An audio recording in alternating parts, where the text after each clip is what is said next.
প্ৰিয় দৰ্শক, এই ভিডিঅ'টোত মই আপোনালোকক পঞ্চায়ত ইলেকশ্যনত ব্যৱহৃত হোৱা কিছুমান গুৰুত্বপূৰ্ণ ফৰ্মৰ বিষয়ে জনাবলৈ চেষ্টা কৰিম।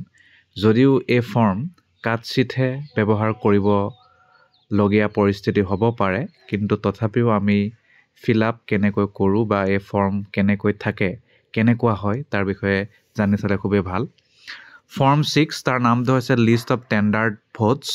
যদি টেণ্ডাৰ্ড ভোট হৈ যায়, যি হোৱাৰ চান্স কম থাকে, কিন্তু একেবাৰে নহয়, আমি সেইটো নুই কৰিব নোৱাৰোঁ। Sub rule 1 and 2 of rule 42A, form 6 list of tendered votes. গতিকে এনেকুৱা ফৰ্মটো পাব। আৰম্ভণিত থাকিব election to the member of. Election to the member of কি হয়, সেই সেই ডেজিগনেশ্যনৰ নাম, গাঁও পঞ্চায়তৰ নাম ইয়াত লিখিব লাগিব, ৱাৰ্ড নং লিখিব লাগিব, আৰু ফলিং উইদিন কোনটো আঞ্চলিক পঞ্চায়তত পৰিছে, মেম্বাৰত পৰিছে সেইটো লিখিব লাগিব। আকৌ ডেছ কোনটো আঞ্চলিক পঞ্চায়ত, ডেছ আকৌ কোনটো জিলা পৰিষদ, উইদিন দ্য কোনটো চাব ডিভিজনৰ, কোনটো ডিষ্ট্ৰিক্টৰ, সেইটো আপোনালোকে ইয়াত ভৰাব লাগিব। তাৰ বাহিৰে number and name of polling station, number আৰু নেম অফ পলিং ষ্টেচন, এইটো বহুত ঠাইত আপোনালোকে ভৰাব লাগিব, নাম্বাৰ আৰু নেম অফ পলিং ষ্টেচন। তাৰপিছতে বাকচ দিয়া আছে 5টা। প্ৰথম বাকচটোত আছে পাৰ্ট নং, চিৰিয়েল নং and name of elector. Part নং কি হয়, চিৰিয়েল নং কি হয়, নেম অফ ইলেক্টৰ, এইটো ইয়াত ভৰাব।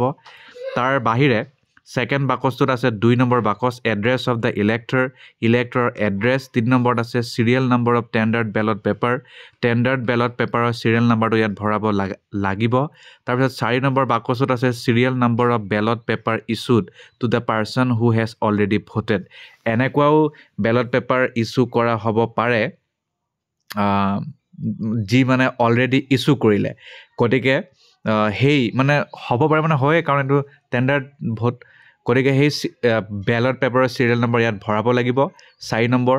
তাৰপিছত signature of thumb impression of the person tendering vote, আৰু যি ব্যক্তিয়ে সেই টেণ্ডাৰ ভোটটো দিব, যি ইলেক্টৰে, তেওঁৰ ইয়াত থাম্ব ইম্প্ৰেশ্যন বা ছিগনেচাৰ যিটোৱে হয় সেইটো ইয়াত ল'ব লাগিব 5 নম্বৰ সেই বাকচটোত। তাৰ বাহিৰে ডেট আহিলে ডেটটো ইয়াত লিখিব লাগিব। আৰু যদি টেণ্ডাৰ্ড ভোটটো বাঢ়ি থাকে, তেতিয়াহ'লে এই বাকচটোৰ পৰাই আৰু চাগে এক্সট্ৰা বাকচ এটা ক্ৰিয়েট কৰিব লাগিব। ইয়াত যদি ক্ৰিয়েট কৰিব নোৱাৰে, তেতিয়াহ'লে বেলেগ এটা ফৰ্ম যদি থাকে তাতে ভৰাব লাগিব চাগে। ডেটৰ পিছত ছিগনেচাৰ অফ দ্য প্ৰিচাইডিং অফিচাৰৰ ছিগনেচাৰ, আৰু ইয়াত চিল মোহৰ লগাব লাগিব। তাৰ বাহিৰে ফৰ্ম 7, ইয়াক কোৱা হৈছে list of challenge vote. Challenge ভোটো হোৱাৰ চান্স কম, কিন্তু যদি হৈ যায় তেতিয়া এই ফৰ্মটো ফিল আপ কৰিব লাগিব। চাব rule 2 of rule 42B, election to the member of বুলি ইয়াতো একেই থাকিব। কোনটো গাঁও পঞ্চায়ত ইয়াত লিখিব লাগিব, ৱাৰ্ড নং কি সেইটো লিখিব লাগিব।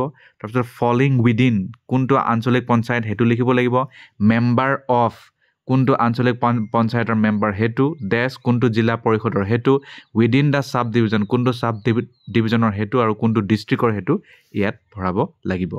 তাৰ বাহিৰে পুনৰ number and name of polling station, dash দিয়া আছে, ইয়াত আপোনালোকে লিখিব লাগিব। চিৰিয়েল নম্বৰ এণ্ট্ৰি দিয়া আছে 1 2 3 4 5 6 7 8 9 10, 10টালৈকে দিয়া আছে চেলেঞ্জ ভোট হ'ব পাৰে বুলি। দ্বিতীয় বাকচটোত আছে serial number of elector in the electoral roll, 2 number box সেইটো। চিৰিয়েল নম্বৰ ইলেক্টৰৰ কি হয়, ইলেক্ট্ৰল ৰোলৰ মতে সেইটো ইয়াত মেনশ্যন কৰিব লাগিব। আৰু পাৰ্ট অফ ৰোল, 3 নম্বৰত কোনটো পাৰ্ট হয় ৰোলৰ, ইলেক্ট্ৰল ৰোলৰ, সেইটো ইয়াত সন্নিৱিষ্ট কৰিব লাগিব। 4 নম্বৰ খণ্ডত electors name in that part, ইলেক্টৰৰ নেম নামটো কি হয় সেইটো ইয়াত ভৰাব লাগিব। ইয়াতো তাত অপশ্যন আছে। তাৰপিছত ছিগনেচাৰ নতুবা থাম্ব ইম্প্ৰেশ্যন, যিটো পাৰ্চনে চেলেঞ্জ কৰিছে তেওঁৰ, সেই 5 নম্বৰ শিতানত ভৰাব লাগিব। সেইটো চব ভৰোৱাৰ পিছত address of the person challenge, যি ব্যক্তিয়ে চেলেঞ্জ কৰিলে প্ৰায় পলিং এজেণ্টে থাকে, গতিকে তেওঁ name of identifier if any, তেওঁৰ নামটো ইয়াত লিখিব লাগিব। Name of challenger, identifier name আৰু challenger name, order of presiding officer এইটো বাকচটোত।